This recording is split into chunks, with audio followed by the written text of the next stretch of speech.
Bonjour madame, messieurs. Merci pour la fidélité Nabino. Merci Ndenge Bozo continue toujours à Rolanda Bisso na chaîne Nabiso. Il y a YouTube Oeza Jo Barouk TV. Payé na chaîne na page Nabiso et à Facebook Oeza Jo Barouk les serviteurs. Merci pour l'abonnement. Merci pour la Ndenge Bozo commenter et puis Bozo pesa ma point de vue Nabino. Pour continuer ku pesa ma point de vue Nabino. Vous continuer na kolandaka biso ya ko partager ba image ya ko partager ba vidéo ya ko continuer ko ta commentaire et puis ya ko s'abonner surtout ko s'abonner et puis ko ta ba commentaire c'est très important pour na biso et puis pour na chaîne na bino. Merci pour na ndenge bozo continuer ko landa biso bozo ko pesa biso confiance parce que par rapport aux informations par rapport ya ba analyse na biso toujours ça là vraiment objectif. Et puis, toujours, qu'on a plus la katikati. Toujours, qu'on loba, seulement pas pour Koloba, mais toujours loba avec objectivité parce que, les Moussa Nabiso éveille à peuple et puis qu'on faire comprendre Batou Nini, les politique.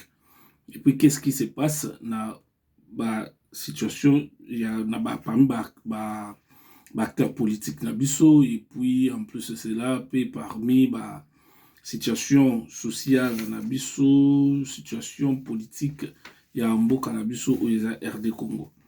Merci pour la fidélité na bino, tout ko cesser ya ko remercier bino. Et l'autre kolobela Ram, pour Ram tolobela yango déjà plusieurs reprises. Tolobela ngo balebele parce que de le départ ya Ram to mekaki ko analyser yango, to pesaki ba point de vue na biso et puis en plus c'est ça to critiquaki yango. Tobaki na mino ke Ram ezalaki vraiment escroquerie, vous permettre surtout le banding voilà, ezalaki escroquerie moko na institutionnalisé, donc c'est-à-dire que l'État a imposé taxe moko boye, mais azo ninga kondimango te keza taxe. C'est ça le problème. Et puis tokolobela pe situation ya mama emo, parce que na ba nouvelle auto za na yango Beseko ceux qui parlent de la dépense sur l'État pesi une somme d'argent bon moko ebele na gouvernement à travers le ministère de la santé pour que yebako sala yebako réhabiliter oeza hôpital otobenga mama emo oeza lelo hôpital général de Kinshasa. Mais si vous remarquez, toujours nga kolobela likambo wana, pourquoi? Parce que monta o ba pesi eza monta moko ebele tomiki kosala analyse na biso par rapport ya monta o ba pesi pour na ko réhabiliter mama emo et puis par rapport ya ba hôpitaux misusu nanu à travers le pays hein. Parce que si on a dit bien, seulement par rapport à Kinshasa. Or, Kinshasa, c'est Kakayango Morote na RDC. RDC, c'est Kinshasa et puis na ba province Moussou sur Tikaliana. Mais c'est comme si c'est seulement même le gouvernement central s'occupe plus na Kinshasa que na ba province Moussou sur Tikali. Donc c'est comme si la population de Kinshasa n'est pas congolais et que les autres ne sont pas les Congolais. Et puis, tu démontrer par rapport à la situation de Ram. Parce que la situation de Ram, ministre, Babenga qui est dans le Parlement, dans l'initiative, il y a monsieur Claude Misare, monsieur Claude Misare, Yem tabengaki asalaki motion na pour il fallait interpeller ministre pour se justifier devant le parlement pour la situation na Ram. Ram biso tolobaki nini? Ram bango selon Ram babaki kezali pour na ko enregistrer ba appareil mobile na nini na RDC. Mais Ram bande ko enregistrer pour enregistrer l'appareil mobile et non pour enregistrer les appels. Donc kotala Ram par rapport à ba appel toujours mon a rapporté parce que un téléphone, ils a téléphone, ba appel, ils a ba appel Et ça, deux situations différentes. Appel, baza na distributeur dans bango, ou azali opérateur, il y a opérateur et communication. Et cause à la Sogito Cité, Vodacom, Orange et consort au Nyoso Boyebi Kuna na Kinshasa ndenge nezalaka. Bango bazali wana te, bango ba te karakaka ba téléphone te. Parce que ba téléphone yana ba particulier moko boye ba entreprise ou ba particulier msuso bazaka basala ba importation bango ba téléphone. Tant bon basala ba importation bango ba téléphone ba futaka ba taxe na bango. Ba futa ba taxe importation, ba futaka ba taxe l'air ba te kaka ba téléphone na bango wana nyoso wana. Il y a ba vente ba te kaka ba te kango. Et ça ba tout ba sous-traitance, donc c'est-à-dire ba revendeur ou bango ba sombi pe pa il y a ba distributeur wana. Ba importateur bango ba eko sombe pas ba distributeur misusu ba sombe pas ba distributeur misusu pour que ba ki ete kala ba détail ailleurs nyonso wana ezo kotsa ba taxe na kati o bato bazo futa bazo sala na ba bloco nyonso na il fallait que ça contrôle yango voilà parce que ce qu'il faut c'est enregistrer objectif il y aura mission première il y aura mesa ko enregistrer ba appareil mobile et non ko taxer ba appel ou bien ou bien crédit, il y a appareil mobile. Et ça, deux contextes, ça, on différents. Donc, par rapport, il y a Obiso Tolobaki. L'obitant, on a dit, intervention, il y a député. J'ai vu que, député, lobby, vraiment, à peu près le même pensée que Obiso Destoloba, la émission, la biso précédente. Hein? Mais l'émission précédente, Tolobara déjà que RAM eza escroquerie. RAM ezali kobala na te na idée oyo wana bango bazali kosala par rapport ya yango. Tolobaki déjà biloko nyonso wana. Puisque Tolobara biloko wana parce que ezali kaka biso tolobi hein. Mais le temps on a moni ba député ba lobby yango ba évoquer ba biloko nyonso wana, je me suis dit que ah oui. Donc ce qui veut dire qu'on avait bien réfléchi. On avait bien réfléchi. Parce que ceux qui bino boizana pour la taxer appareil, pour enregistrer appareil mobile. Donc ce qui veut dire qu'il faut bon ça taxe par rapport il y a achat na vente il y a appareil wana. Et non par rapport il y a appel, par rapport il y a crédit ou tout les autres ça la téléphone voilà. Parce que on est en sensité. Escroquerie, c'est ce que j'avais dit. C'est ce que j'avais vraiment dit, que c'était vraiment de l'escroquerie parce que même à ta ministre, on m'a dit que ça taxe. Même à ta Yazolo Baké, côté Moukazolo Baké, il paraîtrait que Natanga, parce que na meka qui moi comme bablo comme sous à ministre meka Koloba. Ministre Alobi, quelque part Alobi, que RAM, service à RAM et à rémunération des services et prestations fournis par l'autorité de régulation de postes et télécommunications. Donc, ce qui veut dire, au lieu que entreprise de communication de futa rémunération oyo, il y a service wana et la population de mtao qui futa yango. Ils ont la sensité. Parce que la population a un contrat dans l'État. L'État a un contrat dans l'entreprise où il y a télécommunication. La population a un contrat dans l'État. La population a un somba crédit nae. A foutre la kangombongo. Les actes que bapé sa kango félé.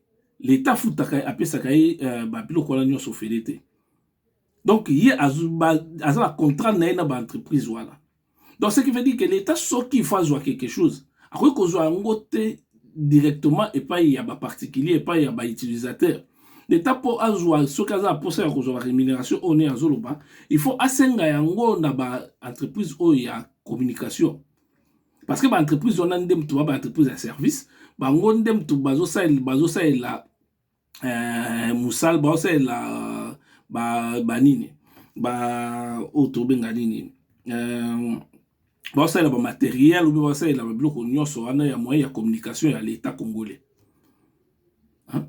Donc, il faut pas foutre. Exact que population de mutufwa aya kufuta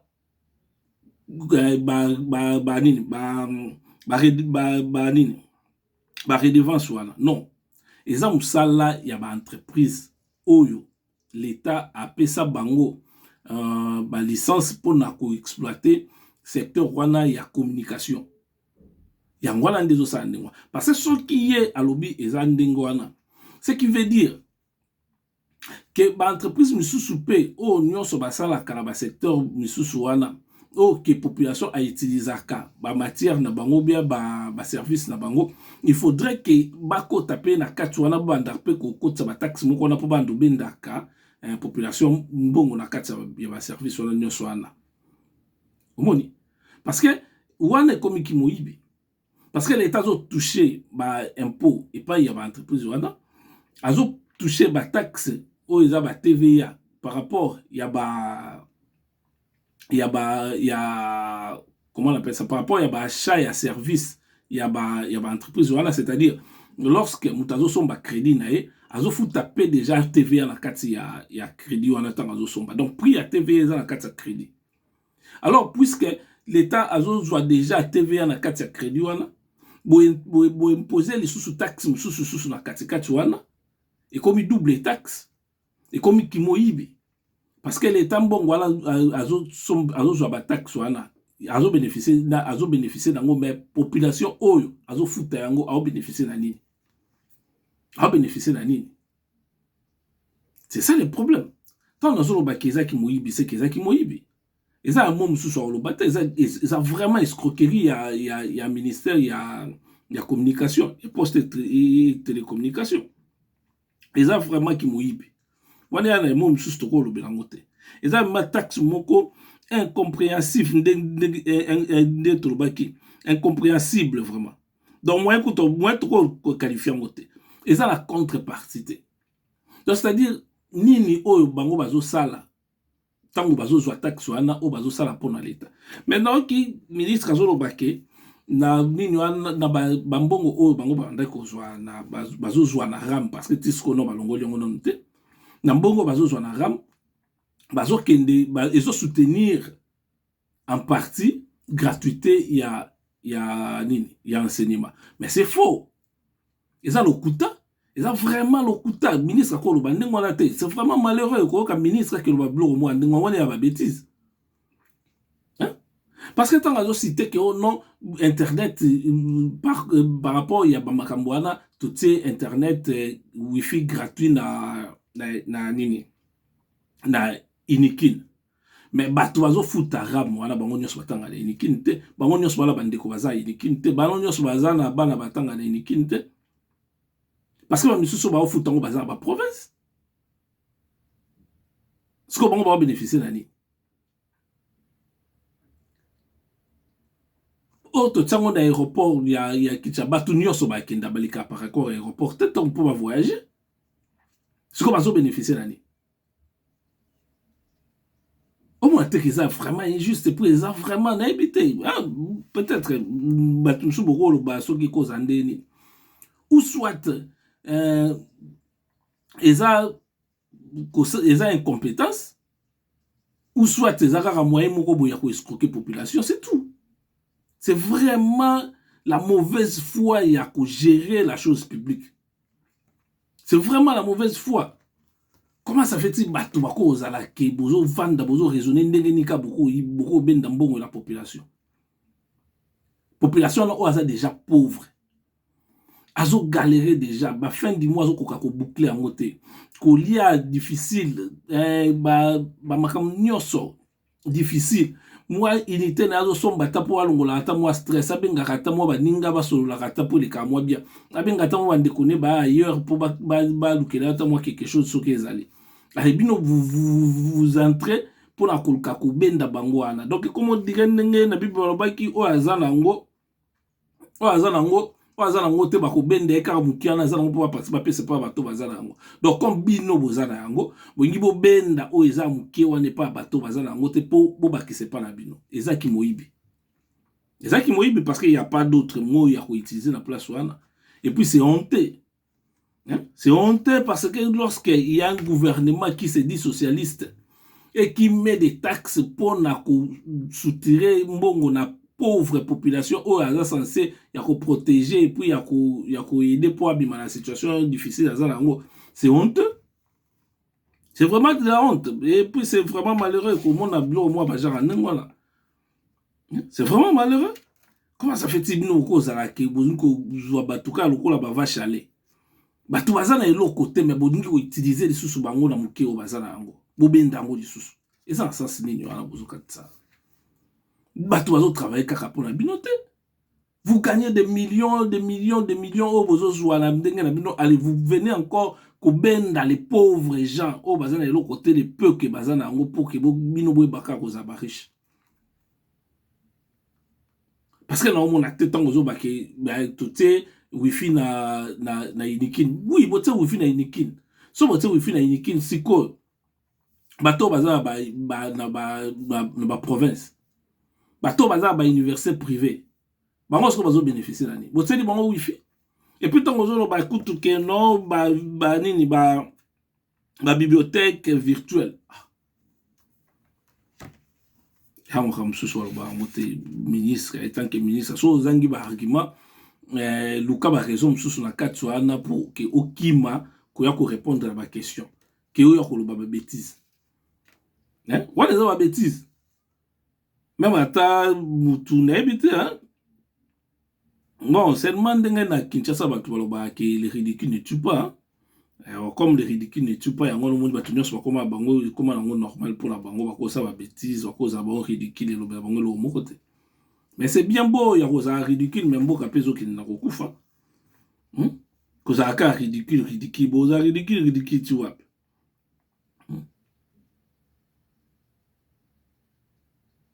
Donc, taxe moko, et même à taille, il y a un taxe. Sur les attaques, c'était il y a des redevance, comment il appelle ça, la rémunération des services. La rémunération des services par rapport à quoi?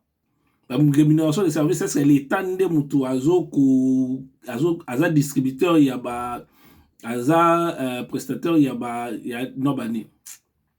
L'État de Moutou Aza opérateur. Est-ce que l'État de Moutou Aza opérateur, il y a réseau cellulaire, voilà, je ne pense pas parce que le réseau cellulaire est privé. Bango va somba ba licence bango pas à l'État, bazan autorisation à l'État. Soit l'État a pour ça il y a cause ba rémunération sur les services. À cause de pas ba entreprise wana.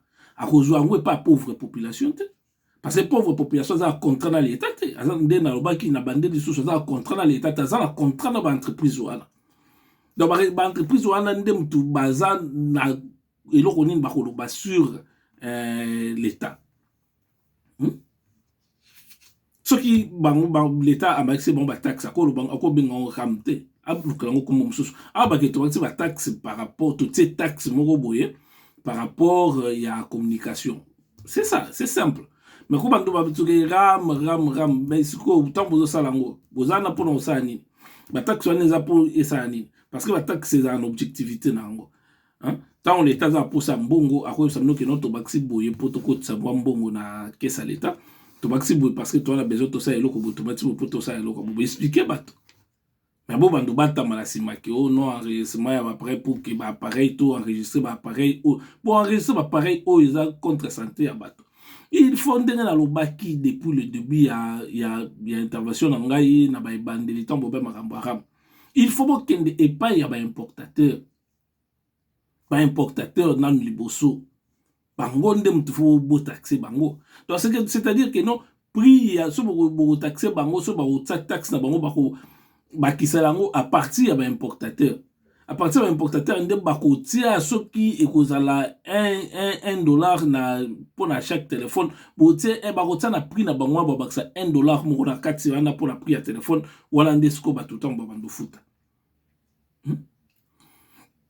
Même nous, on a pour enregistrer l'appareil cellulaire, l'appareil cellulaire ou la RDC pour protéger les Congolais pour la santé. Depuis combien de téléphones au Kangi, au Bobiki, au Ekosarate, parce qu'ils ont nuisible dans la santé à Congolais, parce qu'ils sont belés. Combien de téléphones au Kangi déjà?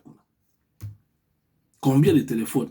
Au bout déclassé, parce que ça nuisible à la santé au Congo. Aucun. Parce que na information aujourd'hui, ata téléphone mon côté bobina biso ke bokangaki. Bino bozo de la kaka communication. Communication na téléphone, oui, ils ont le côté. Communication à communication, téléphone et à téléphone. Téléphone, c'est un appareil, communication, ils ont service. Allez, si quoi autant bino bozo baké, non, ils ont bozo taxé ba service au début à taxer ba outil. Hein? Non, ils ont qui moyibi. Ils ont vraiment qui moyibi, tout se voiler la face des qui moyibi. Tant besoin qui vote ba cours à distance, cours ni à distance voter. D'ailleurs, nous battu na Congo bazana na ba matériel té. Donc c'est-à-dire bazana ba comment on appelle ça? Ba ordinateur exact assez d'ordinateur. Bo pesa iba na ba ordinateur pour pesa ba cours à distance. Ou bien so bana bazana ba ordinateur na ba cours na distance no bozo pesa. Ba tu venga ba confirmer zala ki awa bana batanga kité wa kana na ndaku parce que il y avait pas de matériel. Même après communication, confinement, nous sommes nini bopesi bango. Ba bibliothèque virtuelle au bozolo bana bopesa exemple bibliothèque virtuelle nini bosali. O bino moko bo créer avec Institut national donc avec service plutôt comment on appelle ça. Avec ministère de l'éducation nationale, non avec le ministère de l'éducation nationale, on a outil de sala, ils ont bibliothèque virtuelle, ils ont accès à moutounion, accès libre à moutounion, ils ont boyé livres, ils ont documentation, etc., etc. Ils attendent. On va sur les contrats, pour ils attendent. Et puis en plus de cela, taxe on est kotimbong et belé, hein. Kotimbong et belé. Parce que ton oka qui ne peut pas nous kokoma. Ba député wana ba intervention ba député monsieur Swabi qui écoute ici à peu près 80 millions de dollars. 80 millions de dollars côté qui paye banité. Bien que bazo ba likambu ya bonne gouvernance mais côté 80 millions de dollars n'est qui banité. Mais ministre ya zo ba côté 25 millions mais 25 millions là qu'est-ce qu'ils ont fait de ces 25 millions? Koloba biso côté wifi na air na aéroport na Inikin na ba bloc on ça et ça 25 millions. Et ça 25 millions. Mais bozo zo batlo wa ba amike. Hein? Batlo quoi applaudir nous ba fanatique na bino o azomo na passe na eta zo lo bakaka seulement pour le plaisir de koloba zo ko applaudir nous pour le plaisir ko applaudir non mais non. Quand ça ne va pas, ça ne va pas. Quand ça ne va pas, ça ne va pas. Et d'ailleurs, ça ne va pas. Comment ça fait-il Batouako se comporter dans la sorte vraiment, hein? C'est écœurant. C'est vraiment malheureux comment on a que Batouako se comporter comme un gangster. Hein? Dans le même politique au Batouako combattant qui depuis des années, il y a Kabila et consort. C'est comme si c'est la même chose qui se répète. Hein? Ou est-ce que changer moi modèle et est-ce que moi douceur dia batuna nenga c'est malembe parce que batu bazano calme on vous observe à l'esco bino vous profiter de la semaine pour manger les gens na CC. Mais c'est pas bon. C'est pas bon. Le problème aussi c'est le problème de la population. La population se reste piétinée na ba ministre na ba député ndengwana kaka ils disent rien du tout. Ils akaka mboko ezala kaka bo. Non, mboko ezala kaka bo mboko ebonga te soki bozo sa eloko moko te. Si vous ne vous mettez pas debout pour dire non, il n'y aura rien de bon. Et donc, c'est pédé Sarabatou, et ça, distraction, dans ma bêtise. C'est ça ce qui importe plus dans la population congolaise, mais c'est vraiment malheureux. Hein? C'est vraiment malheureux. 25 millions, 25 millions, même à Tanazui, 25 millions au ministre Mokalobi. Oui, Bozui 25 millions, mais 25 millions, vous savez, dans nini. Qu'est-ce que vous avez fait de ces 25 millions? Taxe mokoza inexpliqué, taxe moko même à ta ministre yemoko batsango azo comprendre tazo bande na défendre ngote. Donc on est là au dire bato azo benda tumbongo pour préparer ba élection. Mais c'est vraiment malheureux. C'est de l'escroquerie vraiment pire. C'est vraiment malheureux comment on a battu bazo souffrir ndengwa na bino zo se pesa ngo bino za ngo lo mote. Oui, permettre de soutenir gratuité enseignement. Mais soutenir gratuité enseignement na nini? Ba ko tsambongo wana pona ko futa ba enseignant. Nde ba ko tsambongo wana pona ko réhabiliter ba école. So bon réhabiliter ba école be bosa ndeni boye bisi batuke eza taxe moko tozo sala pour que et permettre biso to réhabiliter ba école pour que to réhabiliter ba hôpitaux to ça ba kamsusu. Mais bino bozo ba biso ke ono te eza pour na gratuité enseignement na côté nini na ko sala bibliothèque virtuelle tout le monde était ya ko tsa wifi na université moko pendant tous ces années là aux mo bote wifi na université moko bote wifi na aéroport bote wifi sur na magasin kitambo sur côté ni sur na okaki bakomaki eza lokuta na kimuibi parce que babilo ndeti ya ba wifi eza makambo kutu teke so wado sai lango babilo mo genre ningwana ba gouverneur ya ville ye moko ko zo ba initiative ya kokota ba wifi na ba espace public na ye ba place mususu et puis en plus de cela à cause de l'initiative wana ministère de l'éducation ye moko akoli ko yokana à travers ba université na ba école s'il faut ko luka moyen ni ba ko kota ba wifi ba au travail avec dini ba benga ba nani ba entreprise ya télécommunication ba yokana ba bandeni ba ko sala il y a toujours des accords, il y a toujours des moyens pour que l'état aille ba kota ba wifi gratuit na ba place mususu. Même maintenant, vous avez une bonne qualité, mais parce que vous avez mais cela ne veut pas dire que ils ont 25 millions au bino bozo pour que ça bloque moi argent. Ça va demander beaucoup d'argent, encore plus. Ça va demander beaucoup d'argent. Parce que c'est comme si vous avez vraiment un amateur, ça. Ou soit vous avez un amateur, ou soit vous avez un médiocre, ou soit vous avez la mauvaise foi. Ils ont un les ont mais la population parce que on ne fait rien. On est là, on croise les bras, on dit que non, Nzamba Kosala. Non, Nzamba Kosala ndengeni. Nzamba Kosala bino mozuko kangi maboko Nzamba Kosala. Nzamba Kosala, Nzamba Kosala. Nzamba ya sala ka la bato baza na action. So boza na action Nzamba ko ba ko kota na katwa. Parce que même ta bato babande ko bunda na la Bible. Parce que toi, les chrétiens, tout le monde, ce que tu as dit, bango, babande ko bunde, la guide que bakangi maboko, ba fandi ba biono mdenye bitumbane zo le ka ba inapso wa kufa bango moko parce que bani non. Bazo bunda pour nzamba ibiso bango ke non, bango ba kei ba biso to la nzambe to bunda to gagner. Ba kei bazo bunda na makasi na bango ale nzamba ba kisi bango sous grâce. Mais biso ezaka nzamba kosala to fandi to kena ba église na ba nini to prier si to zonga ndako nzamba kosala non pasteur ye mo riche yo mundimi pauvre nzamba kosala n'importe quoi to koti na nini na makamso pesa kandala mawa to koti na makambo mama mo to ko belango vraiment bien long tant to ba détail mususu parce que non to ba détail nyo surtout mais to nga to lo baboye système il y a santé, il y a RDC, ils ont inexistant. Hein?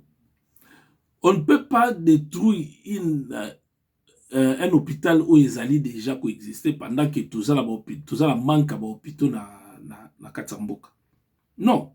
Parce que pendant presque 2 ans. Parce que dans le Congo, c'est comme ça. On peut dire 20 mois. Mais au lieu de comme à 2 ans, 3 ans, pour exemple, Zando ya munene kuna na ville kuna na Gombe. Si les lots Zando ana et banakate. Parce que ici, on fait des projets. Bah ça là, projet sans tenir compte de la conséquence, sans tenir compte na ba alternative exacte. Tant que tu as tout ça la bouée. Oui, certes, non, bato baza na hôpital ya mama emo to ko lukia ba hôpital otinda bango. Mais or, ce bokangi hôpital ya mama emo. Ba hôpital o nyonso eza la Kinshasa wana. Eza non mukie. Kinshasa mutu ya na hôpital ebele na ya na hôpital ebele na RDC Mobimba. Kinshasa mutu ya hôpital ebele na RDC Mobimba. Mais eza muke par rapport ya population où eza sur place, par rapport ya demande, par rapport ya ba malade, par rapport ya ba situation. Eza muke. Mais bino bokezo ngabo kanga hôpital. Bozu bokangi hôpital pour que bozo ba malade mususu botinda bango hôpital munene nde yango na bokangi oyo soka ba malade ebele. Bon, qu'est-ce que vous dites de l'hôpital Moussous? L'hôpital Moussous, on a déjà payé et ça a déjà saturé. Mais est-ce que Batou va réfléchir? Ou bien ça Batou va s'en un sentiment? Mais je me pose la question, est-ce que vraiment au Congo, il y a des gens qui réfléchissent? Est-ce que vraiment au Congo, il y a des gens qui réfléchissent? Bon, quand un hôpital à Mounene, ou à Mounene, à Kinshasa, dans un pays ou dans une ville, donc dans une ville comme Kinshasa, où Ezali n'a plus de 10 millions d'habitants. Et que 10 millions d'habitants, on a nombre d'hôpitaux qui est par rapport à nombre d'habitants dans la ville. Hein?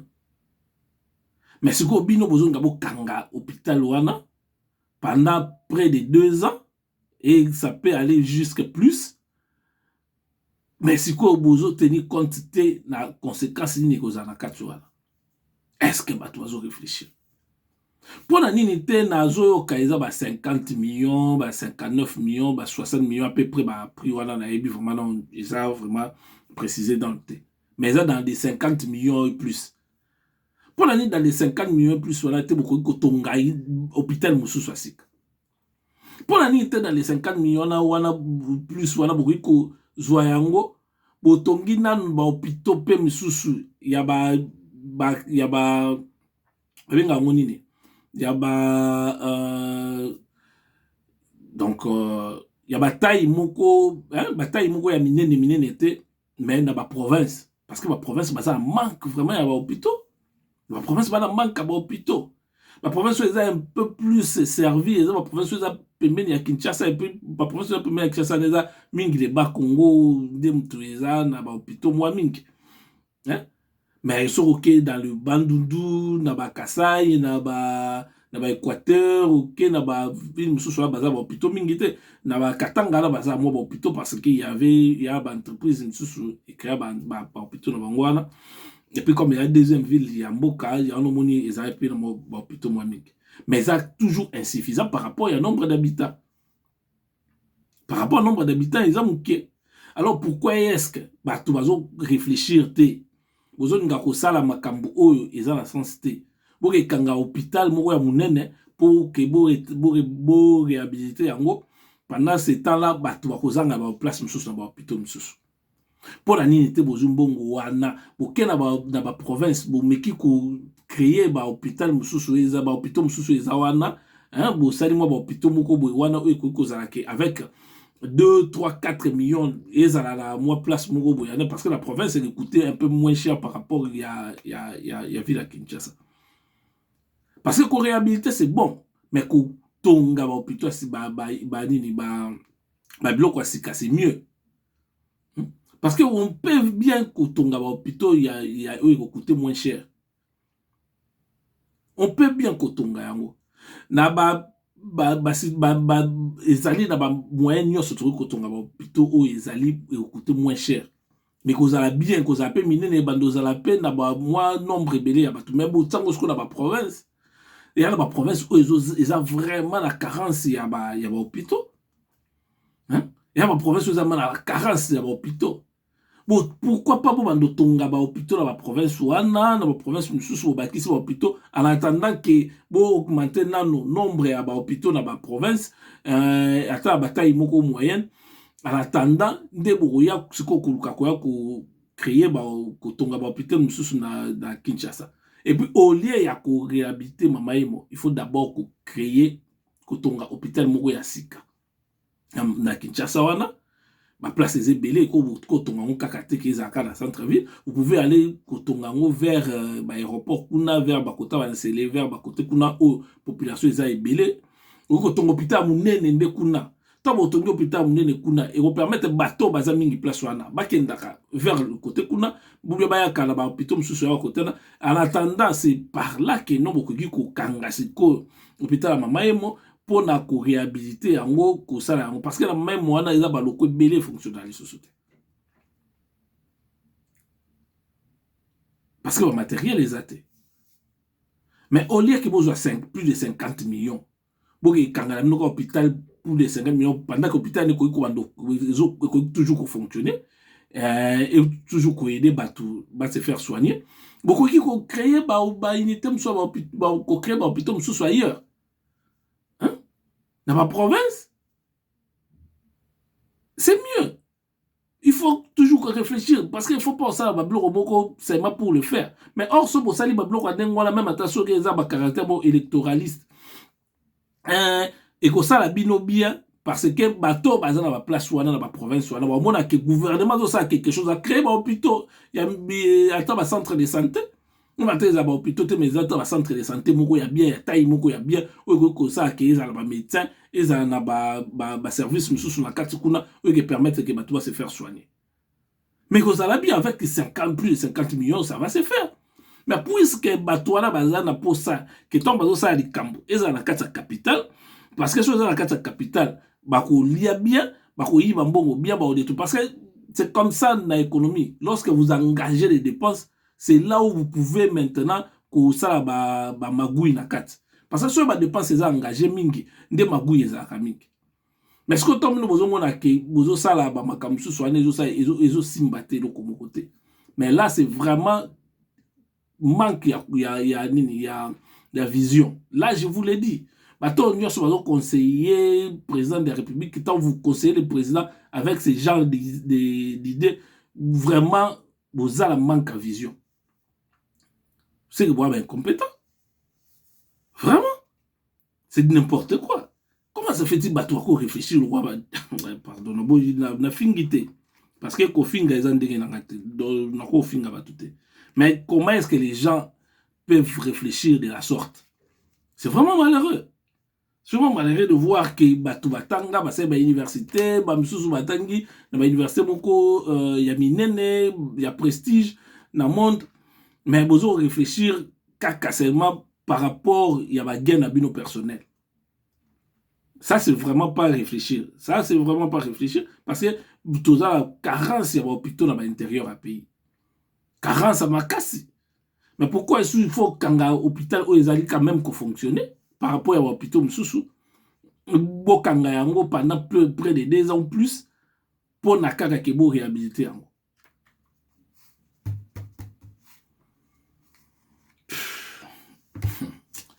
Congo, ils ont vraiment un problème. Ils ont un problème kaka un bon côté, ils ont un problème de compétence à battre. Ils ont un problème de sérénité dans Moussala.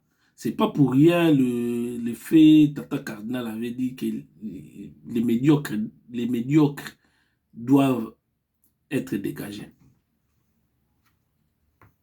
Oh, même l'entourage, il y a gouvernement, l'entourage, il y a présidence de la République, l'entourage, il y a bateau, bazar, entreprise publique ou ailleurs.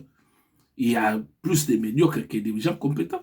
Parce que dans le qui il fabrique que chez les politiciens congolais, à 100%, il faut compter moins de 5%.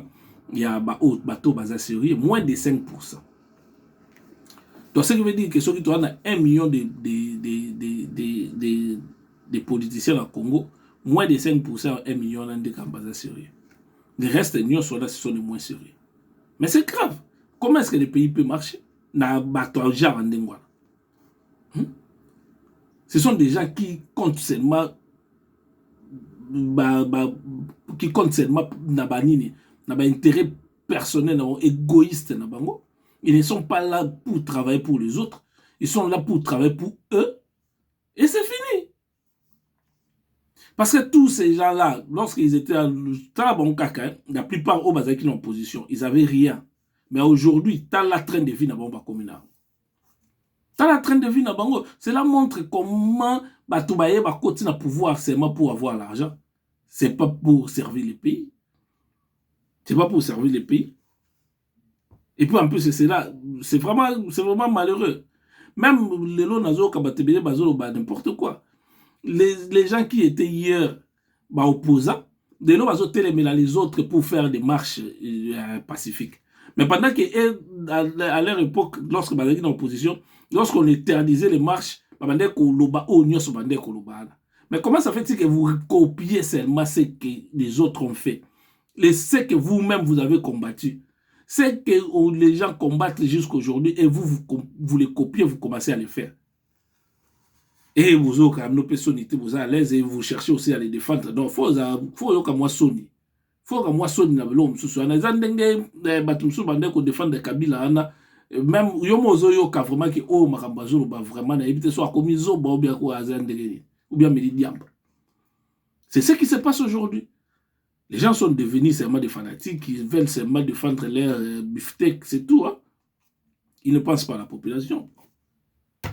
Ngapé na otika communauté parce que ngapé na continue toujours koloba. Ngala on continue toujours koloba. Ba baza pour ça olandanga ba olandanga ba pour ça olandanga été bon. Eza démocratie toza libre ya ko sala auto lingi. Mais ngala koloba. Moi je continue toujours à parler.